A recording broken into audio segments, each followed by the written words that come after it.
병책을 받은 요아스라고 하는 지하에서 오늘 말씀을 우리 함께 나누도록 하겠습니다.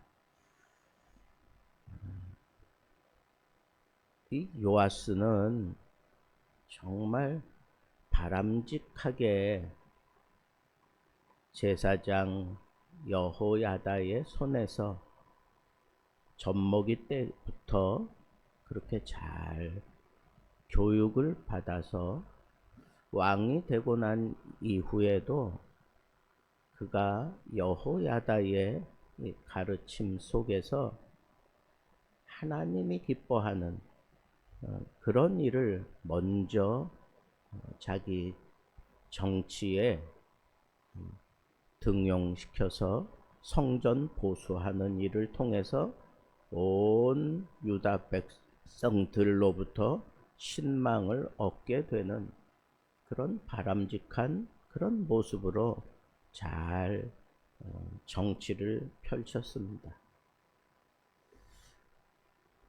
그런데 여호야다가 그가 그렇게 의지하고 따랐던 여호야다가 죽고 난 다음에 요아스에게 시험거리가 생겼어요. 그게 뭐냐면 그 방백들이 요아스를 계속 흔들어대는 겁니다. 선한 왕이라고 하는 그 내면에는 이렇게 좀 뭐라 그럴까요? 아주 좀 강직하게 그리고 아주 대차게 어떤 때는 좀 못되게 보일 정도로 그렇게 아주 서슬이 퍼런 모습으로 막 일들을 이렇게 이끌어 가야 되는데 그런 카리스마는 이 요아스에게 없었던 것 같아요. 그러니까 이 방백들이 와서 자꾸 흔들어대는 거예요. 그래서 뭐 여러 가지 방법으로 흔들었겠지요. 뭐 아첨을 하기도 하고 아니면은 은근슬쩍 그렇게 또 무시하고 또 억압하기도 하는 그런 모습으로 요아스를 흔들어대어서 결국은 우상을 받아들이게 만듭니다. 요아스가 모든 백성들에게 신망을 받을 수 있었던 것은 성전을 보수하면서 우상을 타파해 버린 그것 때문에 인정을 받고 신망을 그렇게 두툼하게 쌓아간 그런 사람이었는데 어찌된 일인지 이 여호야다가 죽고 나니까 너무 허전했을까요? 아니면 의지하던 날개가 꺾였다고 할까요? 아니면 너무 그렇게 의지했던 여호야다 때문에 불안함이 찾아왔을까요? 뭐 여러 가지 생각도 해볼 수 있지만 어쨌거나 이 방백들이 와서 귀족들이 자꾸 아첨을 하고 꼭 그런 사람들이 있잖아요. 그런 간신배 같은 그런 사람들이 꼭 있어요. 그런 사람들이 아첨하는 말 뭐 이런 것들로 인해서 결국은 그걸 받아들일 수밖에 없는 입장이 돼버리니까 그때를 틈타서 이 우상이 파고 들었던 것입니다. 그때 하나님께서 이 선지자들을 통해서 요아스를 책망하셔요. 근데 어찌된 일인지 이 요아스가 선지자들의 말을 듣지 않는 거예요. 선지자 말에 듣지 않고 오히려 마음에 이렇게 딱 웅크리고 있었던 것 같아요. 그러다가 결정적으로 여호야다의 아들 스가랴에게 하나님의 영이 임하셔서 아주 정직하게 정면적으로 너희가 여호와를 버렸으니 여호와께서도 너희를 버리셨느니라 라고 그렇게 아주 호통을 치는 겁니다. 아주 직접적으로 잘못을 그렇게 고하게 됐을 때 요아스가 그걸 받아들이지 않고 심지어는 이 스가랴를 죽여버리게 만듭니다. 아니 어떻게 이럴 수가 있을까? 자기가 지금 왕이 된 것은 누가 봐도 철저하게 요아스 덕에 목숨을 보존했고 그의 가르침을 따라 왕이 되어서 7살의 왕이 돼서 이 모든 정치를 하나님의 말씀을 따라 잘 펼쳐가면서 모든 백성들로부터 신망을 받고 존경을 받는 그런 사람이 되었는데 그 여호야다가 죽고 난 다음에 이 귀족들, 이 간신배라고 생각하면 돼요. 이 간신배들의 얘기를 견디지 못하고 그걸 받아들이면서 결국은 우상이 스물스물 들어와서 막 판을 칠 때 선지자들을 보내도 그걸 듣지 않고 그리고 결정적으로 성령의 감동을 받은 여호야다의 아들 제사장이 이렇게 직접적인 선언을 하는데도 그걸 오히려 고가워하면서 스가랴를 죽여버리는 그런 못된 짓을 저지르는 거예요. 저는 이 상황을 생각하면서 어떻게 그럴 수가 있을까? 도대체 이 경책이 그에게 그렇게 큰 짐이 됐을까? 경책이라는 게 뭐죠? 경책이라고 하는 것은 잘못을 깨우쳐서 책망하는 거예요. 잘못을 깨달으라고 책망하는 거다라고 생각하면 되는 거예요. 어떤 사람이 바른 길에서 벗어났을 때 그의 잘못을 지적하고 깨닫게 하여 올바르게 돌아오도록 만드는 거, 그게 경책인데 왕을 위해서 올바른 길로 돌아서라고 그렇게 얘기할 때 그 얘기가 그것도 그냥 뭐 허접한 사람이 와서 얘기하는 게 아니잖아요. 선지자들이 얘기하고 제사장이 얘기하는 건데 더군다나 자기가 그렇게 의지하고 따랐던 여호야다의 아들에게 성령이 임해서 이 말씀을 하는 그런 정통성을 다 가지고 얘기할 때 왕이라면 그 얘기를 받아야 되는 거예요. 의리상으로도 받아야 되는 거고 은혜를 저버리지 않는 그런 모습으로도 그건 받아들여야 되는 게 맞는데 오히려 막 괴로워하면서 그 고깝게 생각하면서 괘씸하게 생각하면서 제사장 사가랴를 죽이라고 명령까지 해버리고 마는 거예요. 성경에 나타난 그 경책의 모습을 봐도 그래요. 이건 단순한 꾸지람이 아니라 하나님 사랑과 은혜 안에서 회복하라고 하는 그런 책망인 것입니다. 그래서 잠언 기자는 내 아들아 여호와의 징계를 경히 여기지 말라. 그의 꾸지람을 싫어하지 말라. 여호와께서 그 사랑하는 자를 징계하시기를 마치 아비가 그 기뻐하는 아들을 징계함 같이 하시느니라. 아주 심지어는 초달을 참아 못하는 부모는 그 자식을 미워하는 거다 그랬어요. 초달은 이 회초리질 하는 거잖아요. 지금 스가랴가 어떤 의미로는 하나님의 생각을 가지고 왕이 잘못한 것을 심각하게 회책하는 거예요. 심각하게 회초리질 하면서 돌아서라고 하나님의 말씀을 전하는 거잖아요. 그만큼 지금 잘못 나갔다는 거예요.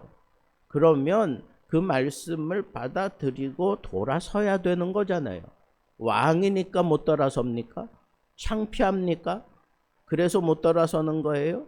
그러면 다윗이 나단에게 아주 심각하게 꾸지람을 들었을 때 그 많은 부하들 앞에서 그 말씀, 당신이 바로 그 사람이다 라고 그렇게 파렴치하니 당신입니다 라고 그렇게 지적했을 때 다윗은 그 자리에 꿇어 엎드려서 철저하게 통회하고 자복하고 그의 침상이 썩어질 정도로 눈물로 하나님 앞에 매달리면서 하나님의 이 징계에서 벗어날 수 있었잖아요.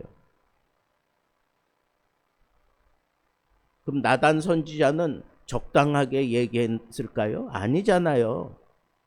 예를 들어가면서 진짜 이런 파렴치한이 있다고 그렇게 얘기했을 때 다윗이 감히 이 땅에 그런 자가 있느냐고 그러면서 당장에 처단할 것처럼 그렇게 막 얘기했을 때 그때 나단 선지자가 당신이 바로 그 사람이라고 그렇게 지적을 했을 때 그는 창피하고 뭐 부끄럽고 이런 거 생각 안 하고 그냥 꼬꾸라졌어요.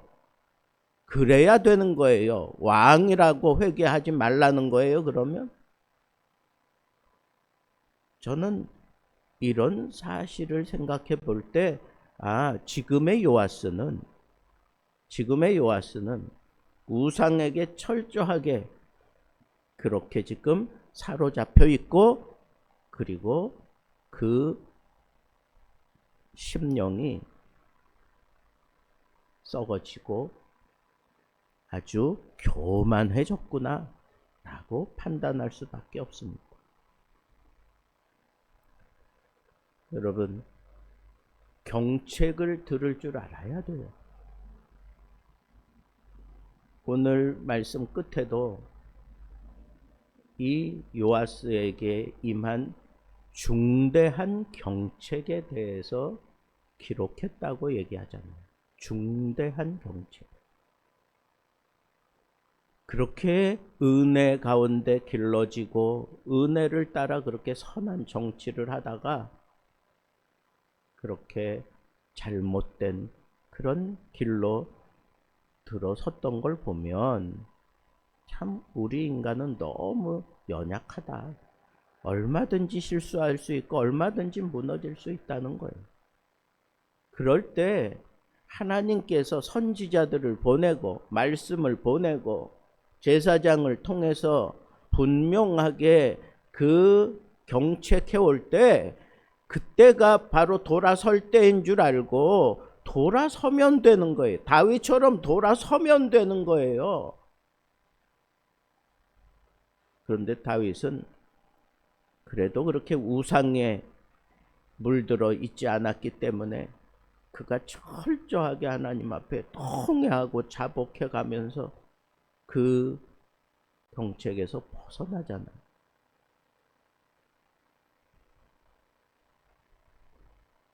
만약에 요아스가 이렇게 선지자들을 보내고 성령의 감동을 입은 스가랴가 이렇게 외칠 때 그가 그 경책을 듣고 돌아섰다면 그는 참 멋있는 그런 왕으로 유다 백성들에게 인정받고 당당하게 여호랑의 묘실에 들어갈 수 있었을 거예요.